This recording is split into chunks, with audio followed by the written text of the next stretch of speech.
kill you. So you leave your family early in the morning looking at their faces and you can't say anything.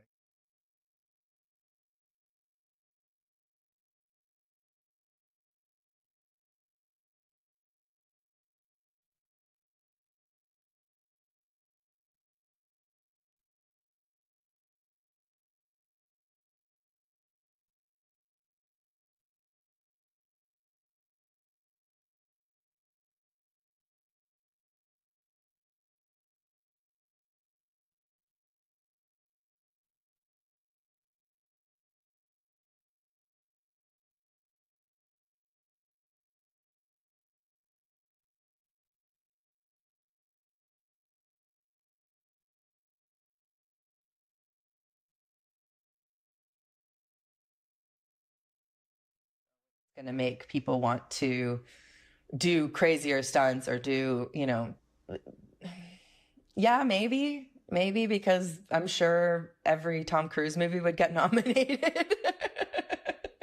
as it should, because they do stuff that is beyond like my comprehension. Luckily, he has a very safe, very good stunt coordinator, Wade Eastwood, that keeps that in track. But I don't think it works like that, to make a run for more danger just to get an Academy Award. I think it's more like, like Everything Everywhere All at Once, I think should have won a stunt award.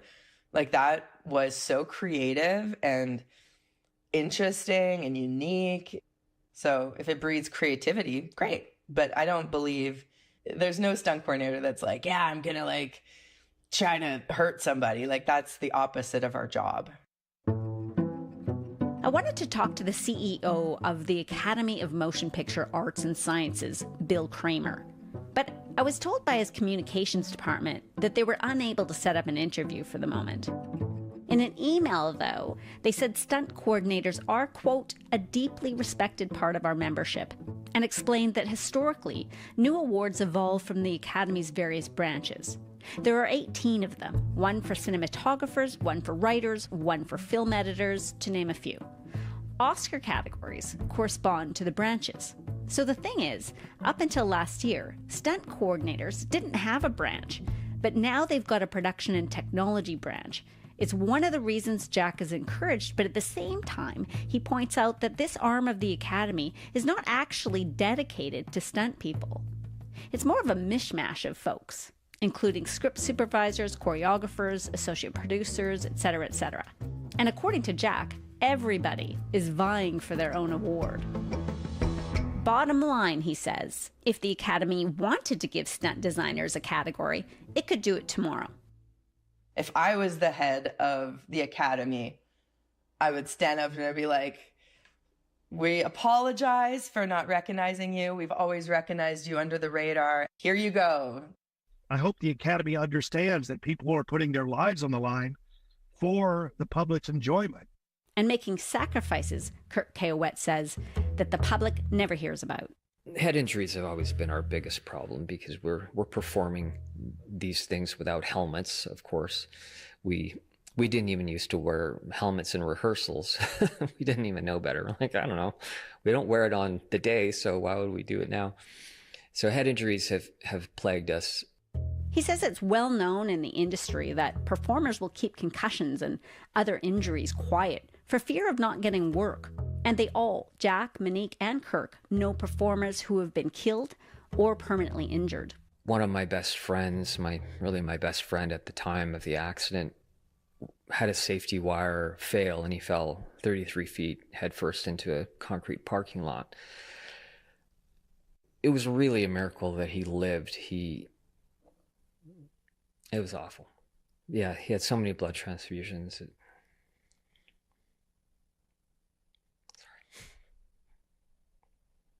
There's something there that to think that we risk our lives for this industry, and yet it's more important for them to pretend we don't exist than to acknowledge our existence. That kind of hurts. It does. Yeah. And when you look at films like, Raiders of the Lost Ark and True Lies and all these films, and that's the thing that really hurts us more than anything, is that these wonderful films have passed us by And these people may not ever get a chance to do something like that again.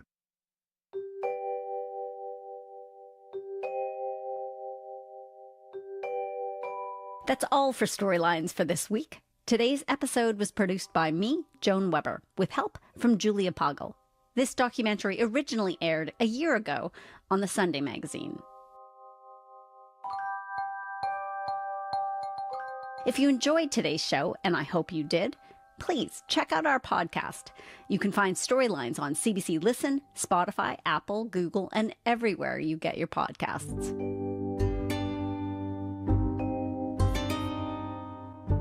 Storylines is produced by Craig Desson with help from Anna Lazowski. The show is part of the CBC Audio Doc Unit. Thanks for listening.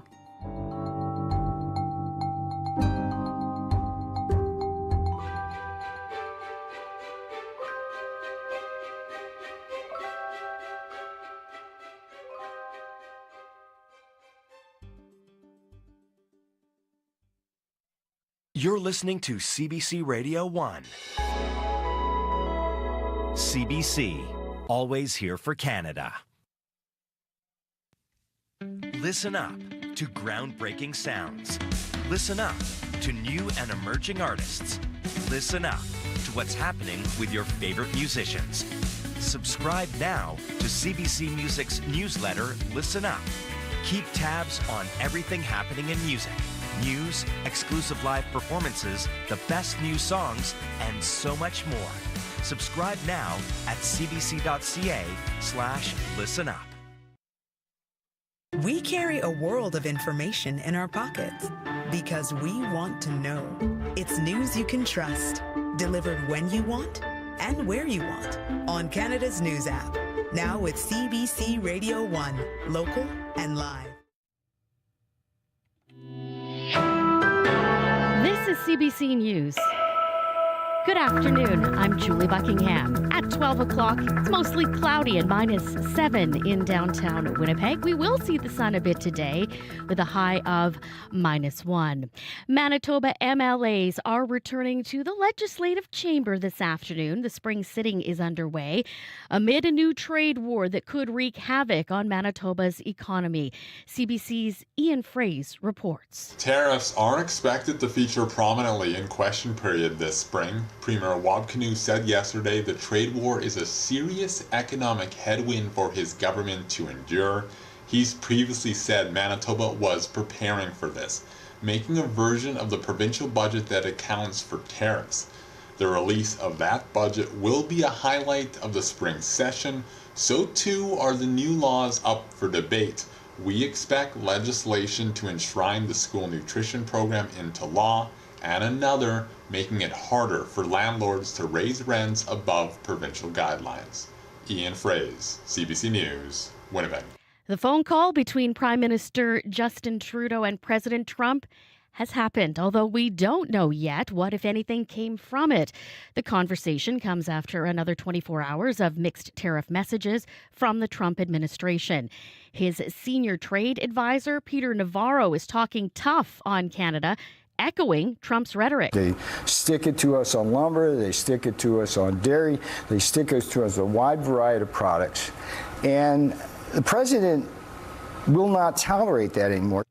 Commerce Secretary Howard Lutnick has been suggesting Trump wants to meet Canada halfway on tariffs. His counterpart, Finance Minister Dominic LeBlanc, insists the current trade agreement must be respected. We're not interested in meeting in the middle and having some reduced tariff. Canada wants the tariffs removed. How long we're in this circumstance, honest to God, I don't know. It's speculating with this American administration or trying to imagine the reasons why X, Y, or Z is happening, in my view, is just sort of negative energy. A number of major U.S. businesses have been saying tariffs will force price increases upon American customers. For small businesses selling directly to people in the U.S., the tariff rules are confusing. The 25% levies may not apply because of de minimis exemption on shipments valued at under $800, but it's unclear how long that will last. Amelia Barnes is the owner of Pranavita Style, which makes slow fashion clothing.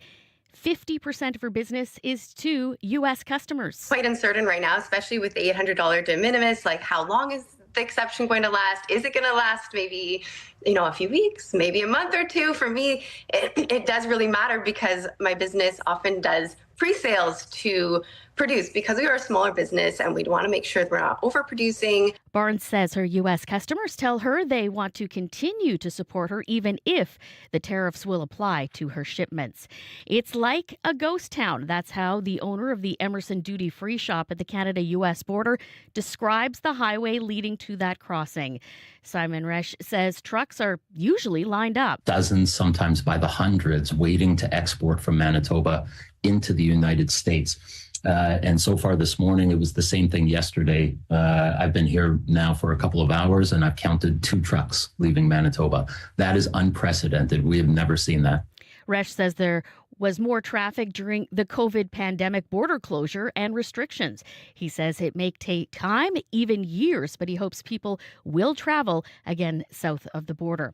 The federal government announcing millions of dollars to support transit services in 3 Manitoba cities. CBC's Cameron McLean reports. Winnipeg, Brandon, and Selkirk will get a combined $120 million to support their transit services over the next decade. The cities will receive the money in annual allotments of $12 million, starting in 2026 and continuing until 2036. Mayor Scott Gillingham and Winnipeg South MP Terry Duguid made the announcement this morning. The government says the money will help upgrade, replace, and modernize transit infrastructure. The announcement comes as Winnipeg is preparing to launch its new primary transit network on June 29th. The new system will replace nearly all of Winnipeg's bus routes with the aim of making the system more frequent and reliable. Cameron McLean, CBC News, Winnipeg. The U.S. stopping intelligence sharing with Ukraine in addition to putting a pause on its military aid. We have taken a step back and are pausing and reviewing all aspects of this relationship. National Advisor Mike Waltz says the move is designed to convince Ukraine to do some negotiating, and Waltz says the strategy works. We are having good talks on a location for the next round of negotiations, on delegations, on substance. So I think we're going to see movement in very short order. Walz says the pause on military aid and intelligence sharing may be lifted once Ukraine and Russia nail down the date and location of talks. And that is the CBC News from Winnipeg. Your next local CBC News is at 12:30. Checking your forecast in Winnipeg, a mix of sun and clouds on tap today. The high -1. Brandon clearing in -1. High of +1 for Dauphin, Flin Flon light snow, and high of 0. Thompson, 5 centimeters possible in -1. Churchill is getting 2 centimeters. You're listening to CBC Radio 1.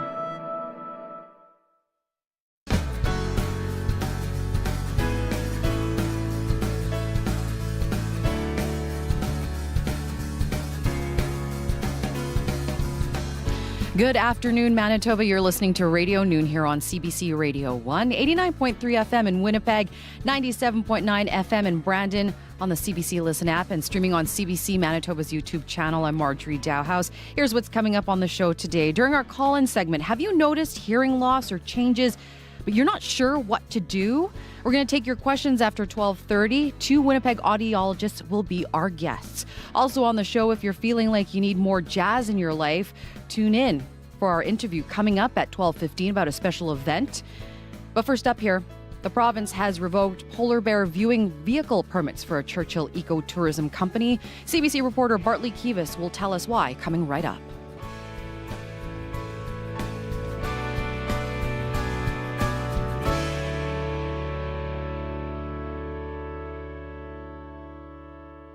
Manitoba has cancelled polar bear viewing permits for an ecotourism company in Churchill.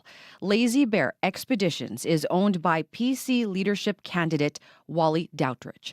Doutridge says the province's wildlife branch told him that his company is no longer permitted to operate 2 Tundra vehicles in Churchill.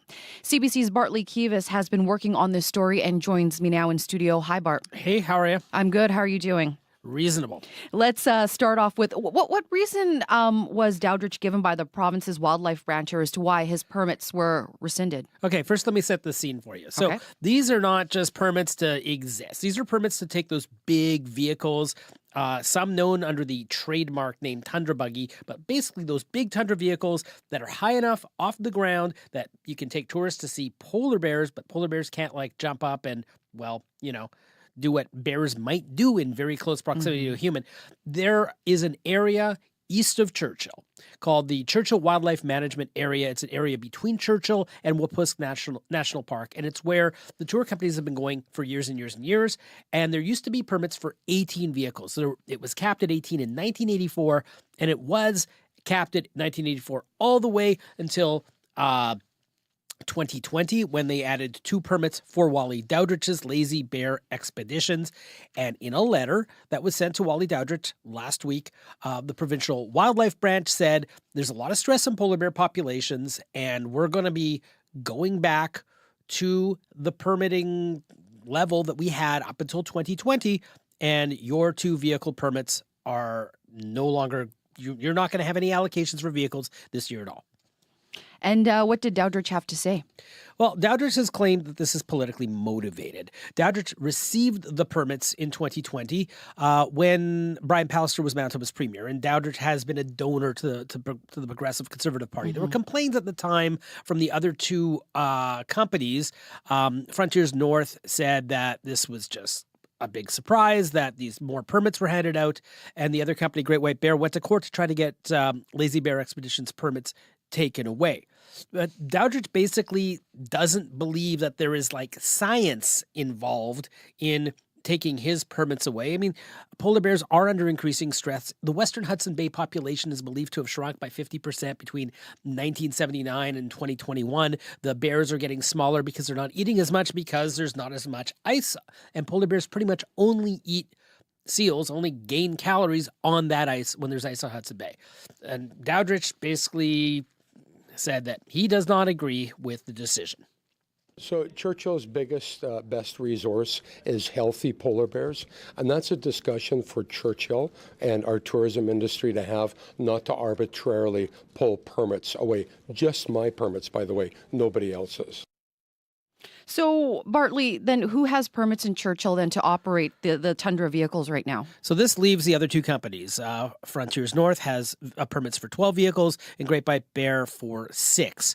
And I tried to contact them over the last few days, and I reached them, but they declined to comment on this. So what's the history then behind the licenses here? Well, yeah, I mean, that history is basically they've been capped for a very, very long time. 1984, upheld in 2013 in a Churchill Wildlife Management Area Management Plan, and then changed in 2020.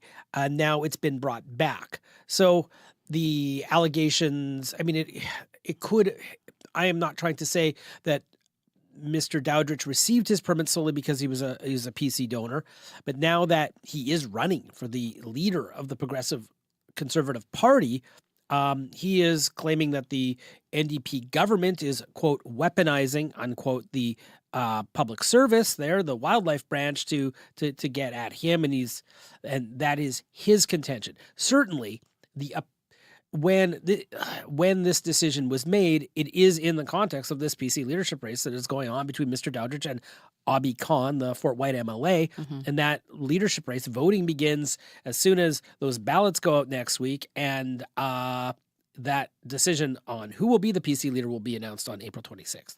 So, Bartley, what did the province have to say about this? The wildlife branch, I was hoping to speak to somebody there just about this, and they just simply said in this statement, they conducted extensive consultations about the vehicle allocations for Tundra vehicles, and that was it. I didn't hear anything more from them. Subsequently been told that there was a form of consultation that took place in Churchill at the town center in 2024, but the province has not told me this because they have not given me anyone to speak to. I also tried to speak to Minister Bushy, who is the Natural Resources Minister, who is copied on the letter that was sent to Wally Dowdridge last week, and I simply got a response later yesterday saying that, no, of course, this isn't political. The department is doing its job. So what does Wally Dowdrich do now? Has he told you where he goes next from here? Well, if he doesn't have these vehicle permits, he'll certainly be out a lot of money, tens of millions, he says, in cancellations. I can't verify. I have not seen his books. But he basically has bookings into 2026. He also hinted at some form of legal action as well. So I don't know what he will do next. Certainly this information he was willing to share. It's quite possible that PC voters will, maybe this bolsters his cachet as PC voters decide whether to support him or Mr. Khan. Bartley, thank you so much for this. You're more than welcome. That is CBC's Bartley Kivas joining us live in studio, and you can read Bartley's full story on our website at cbc.ca/Manitoba. You can also see the full story tonight on CBC Winnipeg News at 6. Listen up to groundbreaking sounds. Listen up to new and emerging artists. Listen up to what's happening with your favorite musicians. Subscribe now to CBC Music's newsletter, Listen Up. Keep tabs on everything happening in music. News, exclusive live performances, the best new songs, and so much more. Subscribe now at cbc.ca/listen up. It is 12:14, and you are listening to Radio Noon here on CBC Radio 1. And also on the CBC Listen app and streaming on CBC Manitoba's YouTube channel. I'm Marjorie Dowhouse. Thank you so much for joining us. We'll still ahead here. If you're looking for the perfect way to celebrate International Women's Day, we might just have the ticket here. Literally, we're going to have free tickets coming up. Stay tuned for that. That interview is coming up. But let's talk about your forecast now today here in Winnipeg. Mix of sun and cloud and a high of -1. Light wind out of the west, but at times could gust to 30. Tonight, increasing cloud, a few flurries overnight, and a low of -7. Tomorrow, we're looking at another cool day here. Only a high of -4. Mix of sun and cloud. Increasing cloud and a low of -10 Thursday night. Friday, cloudy with some sunny breaks. Will pop back up to a high of 0 on Saturday under a mostly cloudy sky. Taking a look now at current conditions around the province. Brandon is mainly sunny and -6. -16 and ice crystals for you in Churchill at this hour. Dauphin, -2.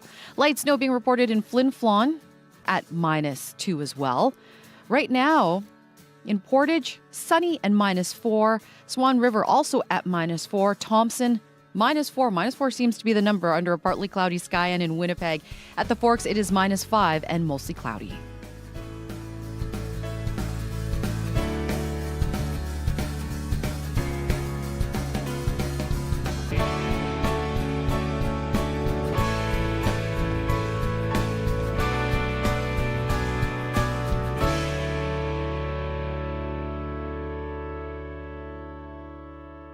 If you're looking for ways to celebrate the women in your life ahead of International Women's Day, check out the West End Cultural Centre on Thursday. The Winnipeg Jazz Orchestra is holding its 4th annual Women-Led Jazz Symposium and a Women's Day concert. You'll see lots of women on stage and hear songs by musical greats like Joni Mitchell and Whitney Houston. Alexis Silver is the Associate Director of the Winnipeg Jazz Orchestra and joins me now in studio. Hello. Hello. Thank you for joining me. So, okay, this is 2 events that are happening in one, a symposium followed by a concert. Tell us a little bit more about what people can expect to see that day. Sure. This is our 4th annual event, but it's only been the past 2 years that we've combined the two, the symposium and then the concert. But it's working really well because it's a nice through line for people to see the listening and learning that's involved in the symposium and then how that manifests into the concert at night. So our symposium will start at 2 o'clock, and we have Jocelyn Gould this year as our featured keynote speaker for the symposium and also our featured artist for the concert. Mm-hmm. And then for the next hour after the keynote, then we have some breakout sessions. So instrumentalists can go to either the saxophone, brass, or rhythm section breakout session called You Can Do It. And we have a vocal session led by the amazing Carly Epp. And then following the breakout sessions, everybody gathers back into the main hall, and we have a wonderful jazz history. I love that. Thank you. Session by Jenny Taylor, and she's focusing this year on the living giants. So we have an embarrassment of riches in terms of who the amazing female and female identifying musicians and composers and arrangers have been all through jazz history, but historically left out of the history books. But Jenny's focused this year on the people who are living. And then we have closing remarks this year with Dr. Nora Wilson, talking about intersectional feminism in music and her experiences being a trans woman in music and what that means to her. And next year we hope to focus a little bit more around her session. Yeah. Then there's a quick break. We have a sound check and we go right into the concert. And tell us a little bit more about that, intersectional feminism in music. What does that mean? And what will people hear when that's discussed at the symposium? Sure. So Nora has been doing a couple of amazing presentations. She was at the Chicago Midwest Conference this year. She's done it at the Da Capo conference in Brandon.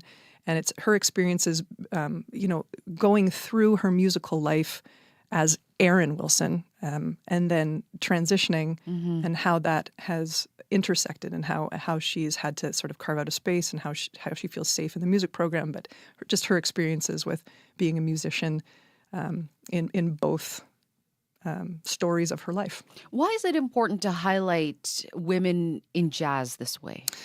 It's a good question. Ultimately, it shouldn't matter. But again, historically, women haven't been documented as much, nor have non-binary folks, nor have just underrepresented voices. So Ruth Bader Ginsburg once said, like, how many female justices will be enough? And she said 9, and people went, well, she's like, well, there's been 9 men forever, and no one's ever batted an eye. So we're not trying to silo women here. We're not trying to say, like, hey, this is just for women and men stay away. This is just a women-led jazz symposium, and the Winnipeg Women's Jazz Orchestra happens to be the players on stage. Everybody who's leading is welcoming and inviting and is doing all of the listening and learning that everyone can find an access point into. It just happens to be women-led. So it's a great celebration. And the importance of it is just because it hasn't happened. And maybe one day we'll move away from it again. Maybe one day it'll become obsolete because it'll just be like, yeah, we've got great representation now. Check mark, let's go. But for now, we choose to celebrate this. I want to hear about your experience. You're a woman in jazz, and when people are asked about jazz, they usually think of males being jazz greats involved in jazz. How have you been treated as a woman involved in the jazz genre? In Winnipeg, I have always been welcomed, and I always felt like I had a place as a young player. Just a few years ago, as a young player, I had lots of opportunity in school. And I chose to go into the classical program, one, because U of M at that time, back in the 90s, didn't have a jazz faculty. They've got a great one now. But I chose to go into the classical program, and I didn't even think about it. I was just like, yeah, I would like to do this.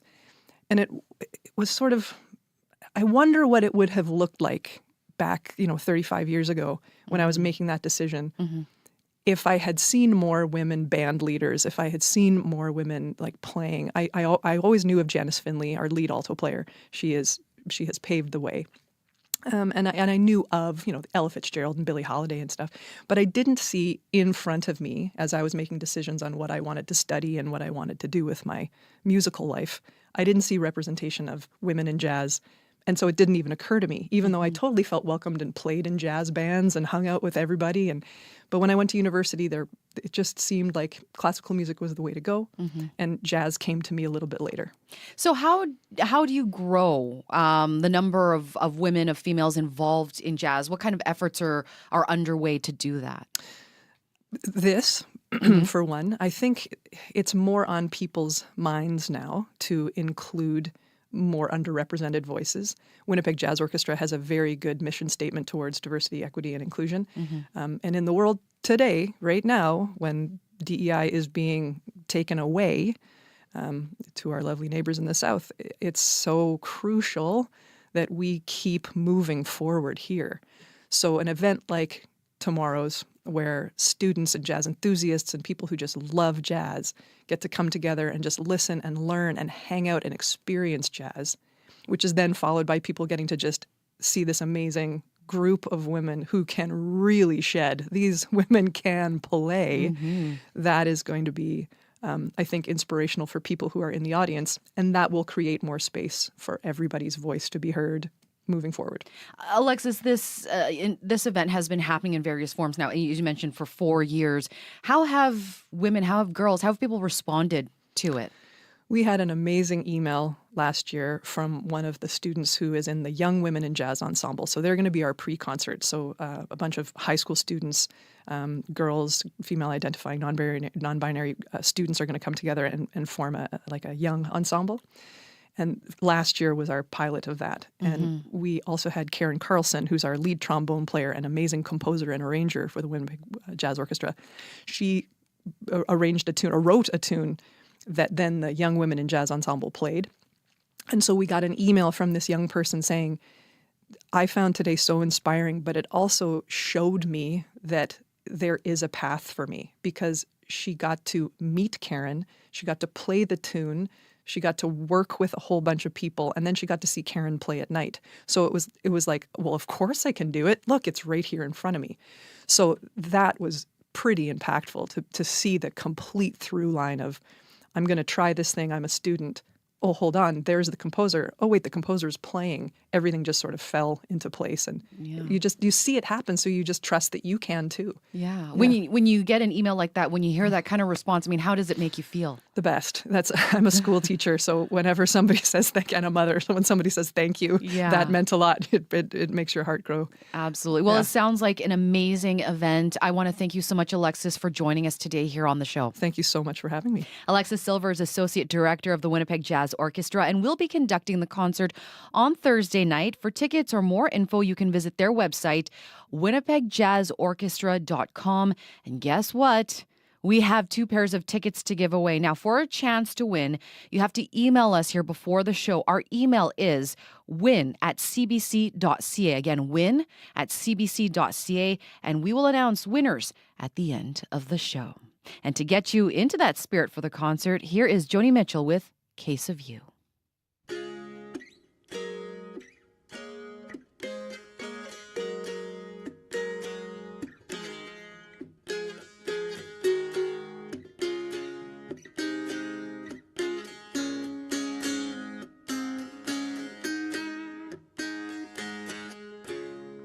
Just before our love got lost, you said, I am as constant as a northern star. And I said, constantly in the darkness, where's that at?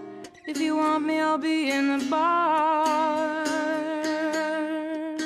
On the back of a cartoon coaster, in the blue TV screen light, I drew a map of Canada. Oh, Canada, with your face sketched on it twice. Oh, you're in my blood like holy wine. It tastes so bitter and so sweet. Oh, I could drink a case of you, darling, and I would still be on my feet. Oh, I would still be on my feet.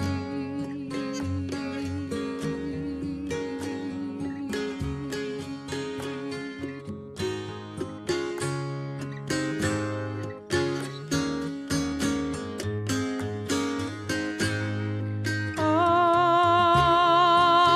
am a lonely painter. I live in a box of paints. I'm frightened by the devil, and I'm drawn to those ones that ain't afraid. I remember that time you told me, you said, love is touching souls. Surely you touch mine, 'cause part of you pours out of me in these lines from time to time. Oh, you're in my blood like holy wine. It tastes so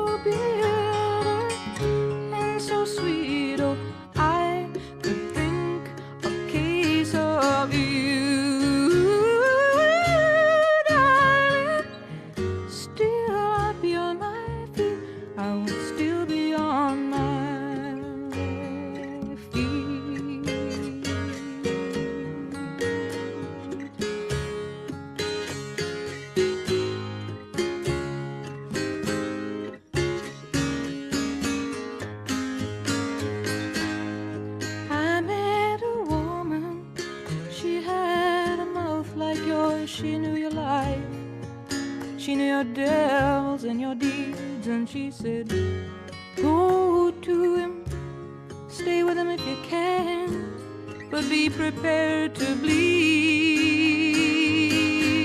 Oh, but you are in my blood, you're my holy wine. You're so bitter, bitter and so sweet. Oh, I could drink a case of you, darling. Still I'd be on my feet, I would still be on my feet.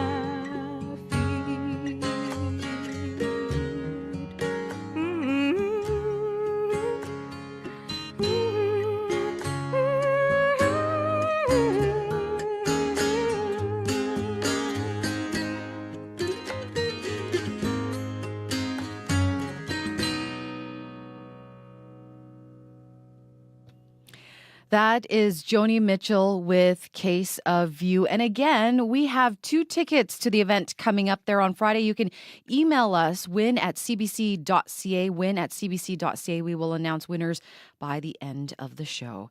You are listening to Radio Noon here on CBC Radio 1, 89.3 FM in Winnipeg, 97.9 FM in Brandon, on the CBC Listen app and streaming on CBC Manitoba's YouTube channel. I'm Marjorie Dowhouse. I want to mention now our call-in segment that's coming up here after the 12:30 news. You know, you get your teeth checked, you get your eyes checked, you go get your heart checked, but have you thought about your hearing? Yeah, everyone needs to get their hearing checked here. So coming up during our call-in conversation, we're going to have 2 audiologists joining us here on the show to answer your questions about hearing. Stay tuned for that. You're listening to Radio Noon here on CBC Radio 1. Your CBC local news is coming up next.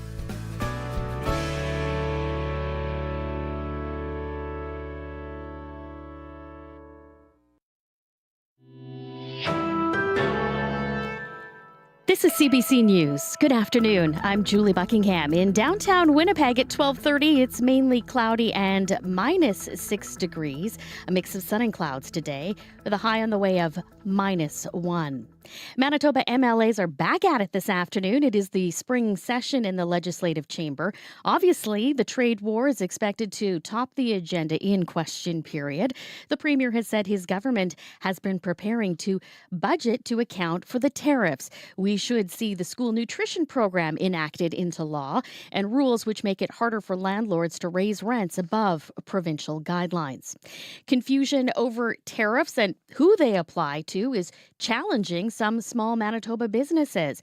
For those who sell directly to the U.S., there is what is called the de minimis exemption.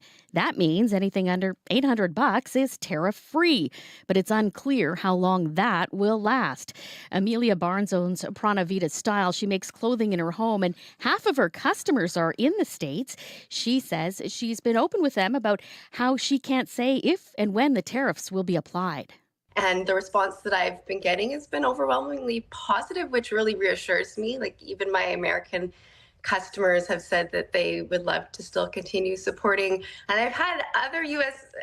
Customers reach out and say, I've never ordered from you before, but I'll be more likely to now. So that's kind of cool. Barnes says she appreciates the support. Greenland's Prime Minister says that territory is not for sale and cannot be taken. She was responding to U.S. President Donald Trump's message last night. He promised his country will acquire the semi-autonomous territory of Denmark, quote, one way or another. Aja Shemenez is a Danish lawmaker from Greenland's second largest party.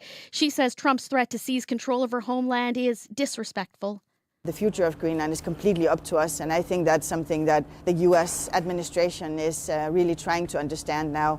And I think they really need to understand that, otherwise there won't be any kind of collaboration. Greenland is holding a general election next week. The ruling party is planning to hold a referendum on independence from Denmark, should it win.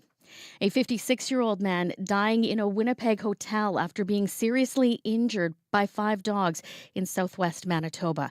The victim was attacked 2 weeks ago in the Kisikuinen Ojibwe First Nation south of Riding Mountain. RCMP found the man lying motionless, face down in the snow after being attacked by the dogs. The officer had to shoot 2 of the animals in order to rescue the victim. He was taken to hospital in Winnipeg, then released into the care of his family. RCMP learned he died 2 days later. And Winnipeg, Brandon, and Selkirk getting millions of dollars to improve transit service. The feds will provide $120 million over the next decade. Winnipeg getting the bulk of that money. That is your CBC News from Winnipeg. Your next local CBC News is at 1:30. Thank you very much, Julie. You bet. That is Julie Buckingham with your CBC local news. It is 12:33, and you are listening to Radio Noon here on CBC Radio 1. I'm Marjorie Dowhouse. Our call-in today, we are talking about hearing. When to get your hearing checked. We get other parts of our body checked here, but when is it time to check your hearing? We're going to have 2 Winnipeg audiologists joining us here on the show. The number to call if you have a question, 204-780-0893. Again, 204-780-0893. You can, of course, always text us at 204-588-7355, 204-588-7355. Well, it's time now to check in with CBC weather specialist Riley Leitchuk and tune in to his forecast here. Hi, Riley. On another very seasonal day. Yeah, it's minus 4 is seasonal. Minus 1 is seasonal for us. -4 seasonal for us for this time of the year. Mhm. And looking a little bit warmer than seasonal. Compared to what we saw last week, it does feel a little chilly out there. Yes, it does. A bit of a brisk walk into work this morning. But How briskly were you walking into work, Riley? Because I know that you walk to work. Sorry. Pardon me? How briskly were you walking to work? It's always I always very quickly walk. Depends on the wind. Depends how cold it is, how quick I get here. But you know what? It wasn't a bad walk into work this morning. Yeah, I take my dog in the morning. I walk very briskly. The little 18-pound dog loves to take his time. Oh, yes. Yeah, so I'm sure. Mhm. We are looking at temperatures jumping above seasonal as we get into the longer range forecast. But the next few days looking very seasonal for this time of the year.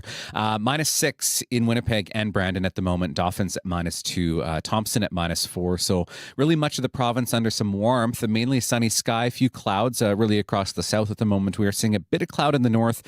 This riding along another weak disturbance that is pushing through that will bring a couple of centimeters of snow potentially to places like Flin Flon through Thompson. Even as far north as Churchill, I think maybe it picks up a couple of centimeters of snow overnight. In Winnipeg, we get the southern arm of that snow pushing through as we get overnight tonight into the morning on Thursday. So by tomorrow morning, I think expect a light dusting of snow on your car tomorrow morning in Winnipeg. Then a mix of sun and clouds again. High pressure keeps us mostly clear for the most part, and then we see another system developing in Alberta on Friday that maybe looks to bring a little bit more snow to parts of northern Manitoba. Till about lunchtime Friday, looking at about 3, maybe 5 centimeters on the high end for places like Thompson and along the Hudson Bay coast, but really just a trace through much of the rest of the province as we get through the next couple of days. -1, really looking at temperatures in the south today around the freezing mark, really across much of the province around the freezing mark today. -1 in Winnipeg, looking at a high of -4 for both Thursday and Friday, and then back up above freezing again, 0 for Saturday, 2 for Sunday, and 3 with a chance of flurries on Monday, Marge. All right, so still a little bit cooler there. A little bit cooler, but we're advancing into spring a little bit more. Okay. I'm just wondering when I just put the coat away. So, I know. Yeah, okay. Thanks a lot, You're Riley. welcome. That is CBC weather specialist Riley Leitchuk with a look at your forecast. And Riley will, of course, have more this afternoon on Up to Speed and tonight again on CBC Winnipeg News at 6 on CBC Television and CBC Gem. It is 12:36 now. We talk freely about mental health, heart health, and brain health, but hearing health is never top of mind until there's a problem. When should you be getting your hearing tested, and how can you protect your hearing from getting worse? Today, we want to hear from you. How worried are you about your hearing? Do you have any questions? Give us a call, 204 204-780-0893, 204-780-0893. You can, of course, always text us at 204-588-7355, 204-588-7355. Joining me now are Winnipeg audiologists Andrea Richardson and Arden Brown. They are also co-owners of Ears for Life Audiology Clinic. Good afternoon to you both. Good afternoon to you. I want to start with you, Andrea. I mean, you say we often take our hearing for granted. What do you mean when you say that? Well, the process of hearing loss can happen so gradually, and so we just typically don't start noticing things until you are going out and you're having to ask people to repeat something, and so it's a slow process. You may not hear birds sing, little chirps and things that are just part of everyday life just become, you don't notice them anymore. Mm-hmm. And so then it becomes more of a problem when you're out in social activities. So we take it for granted in the sense that we wait until there's something wrong before we sort of take that step to address the issues. Arden, I want to ask you, what are some of the most common issues that people come to you with? The problem that they're just not hearing a noise. They're out at a restaurant with friends and they're not hearing. Usually with us, most people come to us because we specialize in how the brain processes sound. So we're dealing a lot with school-age children. We're also dealing with adults who have hearing loss and are not hearing well with their hearing aids, or they have tinnitus, ringing in the ears. Those are the main reasons why people end up on our doorstep. But I've had lots of people show up because family members are telling them they're not hearing. It's not them realizing it at first, it's the family members. They're the ones going, that's not what I said. You're not hearing. So a lot of times, and then they come in and get checked. And I find people are getting better about getting their hearing checked at a younger age. Hearing should be checked, while we do have newborn infant hearing screening, it should be checked that early. At school age, it should be checked throughout your life, just like vision. Mm-hmm. That's very interesting, Arden, that you would mention that it's not the person that notices it. It's someone else who notices it. Arden and Andrea, we have Mike on the line, and Mike has a comment. Hi, Mike. Hello, Mike. Hello. Hi, what's your comment? Okay, well, I've had hearing aids for the last 2.5 years now, almost 3 years, and I didn't realize how much it was affecting my social interactions and everything. I could not go into a loud room. The idea of going into an Earl's restaurant was absolute torture for me. So, like that loud environments or anything. I'm now out and about, and I'm able to get around a lot easier that way. It took a lot of adjustments to get them, but now I'm recognizing it in a lot of my friends they're into the same position as I was. Mike, thank you so much for your comment. As we heard there, Arden and Andrea, yeah, it can be very isolating when you can't hear properly, as you heard there from Mike. But now that he's had it checked, I mean, and he has received, the help that he needs with his hearing, he's able to be out there and feel comfortable and be social again. Mm-hmm. Oh, definitely. It makes a world of difference, and a lot of people don't realize it until they get them. Yeah. And sometimes they may have a loss, but not quite at the point of needing hearing aids, but they still need to get their hearing checked. Mm-hmm. Andrea, I want to ask you, what are some symptoms? Like, as Arden pointed out, other people will say to someone, that's not what I said. What are some of the other symptoms that people may experience that they should visit or get their hearing checked? Well, when I am speaking with people, it is we're social creatures as humans, and so the moment you get asked to go out for coffee, or you get asked to go to a social setting, and you sort of think, you know what, I'm not going to go because I'm sick of just sitting there and just agreeing and smiling and nodding, and you're just sick of asking people to repeat the same questions. The moment it takes away from you being a social individual, then that's one of the major signs.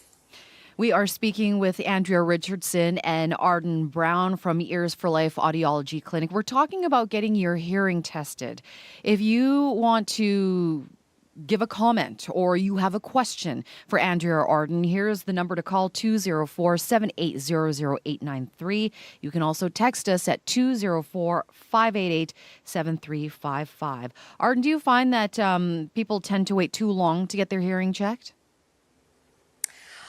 For the most part, yes, they do, because they've been putting it off. A lot of times people expect that I'm not old enough. Hearing loss happens at all ages. The youngest I fit when I was in government was 28 days old. It happens at all ages. 12% of school-age children have a permanent hearing loss. My guess is, just from many years of practice, is half the people who actually need hearing aids are under the age of 50. Everyone seems to have a hearing loss by 65, but there's people at 91 I still want to put a hearing aid on. So it's more or less people going, oh, I can have a hearing loss, because they expect that they're not old enough. And that's not the case. You can have glasses at 3 years of age. You can have hearing aids at 3 years of age. Andrea, I want to ask you, when someone comes in and they make an appointment, they get their hearing tested, what exactly is the process? What do they go through? Well, first we get them to fill out, we send out before they come to the appointment, a case history. So that gives us an idea of, did they work in a noisy environment, or just things like this. We get a better feel for that specific individual. And then they'll come in for the hearing test, and we will do the whole test battery. So we check the whole auditory system. It's not just pushing the button when you hear a beep. That's just one part. And so we look into the ears, we test the middle ear space, making sure there's no fluid behind the eardrum. We test, I don't want to get too sciencey, but we test the outer hair cells and their response to a sound. So this gives us an idea of hearing before we get into the booth. And the booth is when we push the button. And then we go through that. We do speech testing to make sure that what we hear and what our brain processes are kind of matching, because it's not only hearing at the ear level, it's what the brain does with that sound. And so we need to look at the entire auditory system. Andrea and Arden, we have Henry on the line. Hi, Henry. Oh, hello. What's your question, your comment? Yeah, I've had tendonitis probably for 30 or 40 years, and in the last couple of years, it's just getting worse. I don't feel like going for a test because I feel it's pointless because it can't be fixed anyway. Andrea, Arden. Oh, go ahead, Henry. No, that's it. Thank you so much for your call, Henry. And would you like us to comment on that? Absolutely, absolutely. Okay, so we actually are the first clinic to deal with tinnitus care management, because there's a lot of people like Henry out there who've been told, nope, sorry, you got to live with it. There are people who've had tinnitus ringing in the ears for many years. I've had it for 30 years. It doesn't bother me, but other people it drives crazy. And what we do is something called tinnitus retraining therapy, but we go through a whole battery and we do tests for that. But we also give an education center session that we provide to the public. Our next session is March 15th. It's a 2-hour session. It's about $35 for an individual, but their spouse can come free, because this is a family affair. Because when the ringing is bothering one person, it's affecting the whole family. And people have to have a really good understanding. And yes, there is things that we can do about the ringing. We may not be able to get rid of it, but we can decrease the perception. Arden, tell us a little bit more about tinnitus and what it is for people who don't, who have never heard of it before. What causes it, and how can it be fixed? Okay, it's a little, that's why we have a 2-hour session. That's how complicated that answer is. Basically, what they call it is a hallucination of a sound in your head. The sound is absolutely real. Some people will have a ringing, buzzing, hissing sound. Sometimes it'll come and go. Other people will be there constantly. So a lot of times they feel it is damage to the inner hair cells. That's why you do have to have a full, thorough test, and we go into a heavier test battery than most clinics. And with that tinnitus can be there. We all have tinnitus to some degree, whether we realize it or not. It's just whether it's bothering you or not. There is two schools. It bothers you or it doesn't bother you. And we're trying to get people who have it and it's bothering them to decrease it. There are so many complications, and that's why we have that 2-hour education session, because this is not a simple answer. We are speaking with Andrea Richardson and Arden Brown from Ears for Life Audiology Clinic here in Winnipeg. If you have any questions about getting your hearing checked, hearing loss, or maybe you just have a comment that you want to share, the number to call is 204-780-0893. Again, 204-780-0893. You can also text us at 204-588-7355. So, Andrea, say someone has come to see you. They get their hearing checked. How soon can they get a diagnosis, and then how soon can they be treated?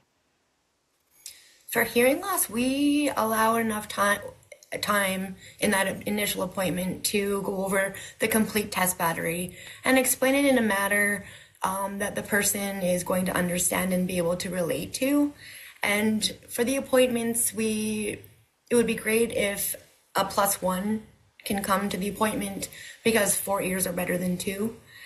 And so we would be able to go over the results, answer any questions in a non-threatening environment, so to speak, and then together as a collective decide what the next steps would be and what that person and family feels most comfortable with. Arden, why is it that hearing aids people kind of have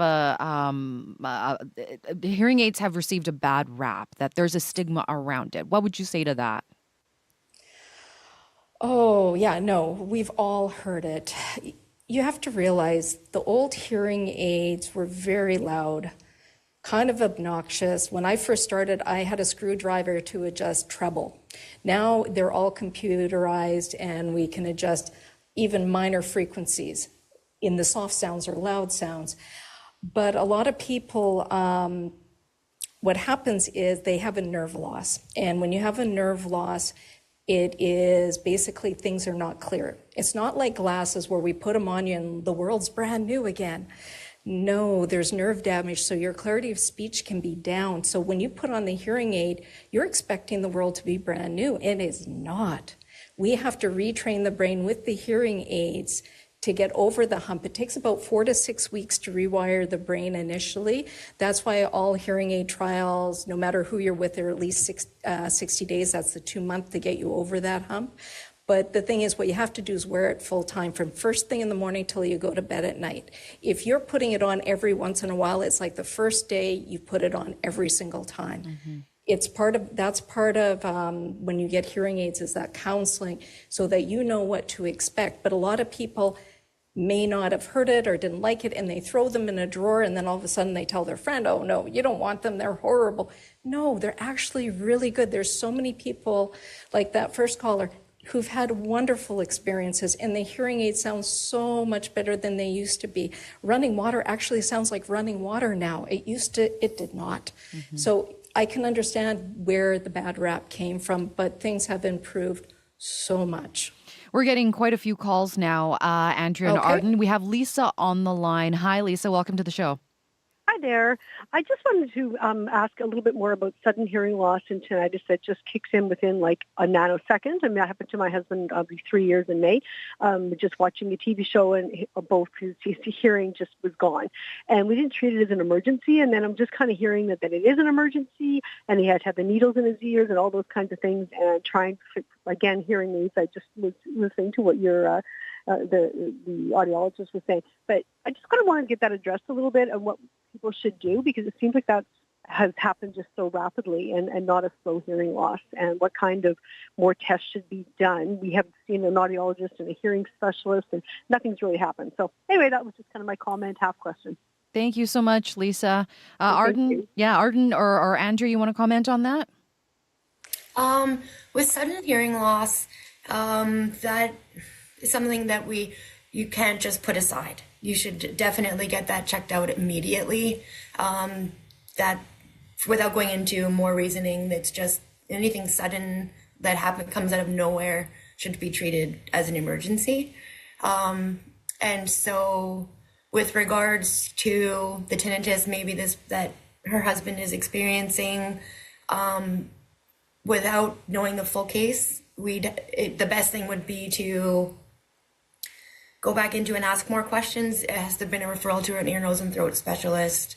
Has there been imaging requested? There's so much more to it than just the surface of it all. There's a lot more going on underneath that should be explored.